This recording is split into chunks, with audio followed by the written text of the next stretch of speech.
ADGP RSS നേതാവ് കൂടിക്കാഴ്ചയിൽ അതൃപ്തിയുണ്ടെന്ന് സൂചിപ്പിച്ച് CPIM സംസ്ഥാന സെക്രട്ടറി MV ഗോവിന്ദൻ. CPI അതൃപ്തി പരസ്യമാക്കിയല്ലോ എന്ന ചോദ്യത്തോട് താൻ തൃപ്തിയോടെയാണോ മറുപടി പറയുന്നതെന്നായിരുന്നു ചോദ്യം. സർക്കാരിന്റെ കാര്യം സർക്കാർ പറയുമെന്നും MV ഗോവിന്ദൻ പറഞ്ഞു. ഞങ്ങൾക്ക് നിങ്ങൾ CPIനെ പറ്റി പറഞ്ഞു, ഞാൻ പറഞ്ഞു ഇപ്പോൾ അത് തൃപ്തിയോടുകൂടിയാ. ഞാനിപ്പോൾ പറഞ്ഞത് തൃപ്തിയോടുകൂടിയാണോന്ന്.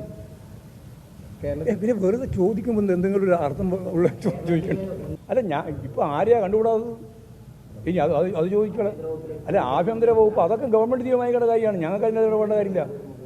ഞങ്ങളെ കൂട്ടിക്കെട്ടണ്ടെന്ന് മാത്രമേ ഞാൻ പറഞ്ഞിട്ടുള്ളൂ. CPM കൂട്ടിക്കെട്ടണ്ട.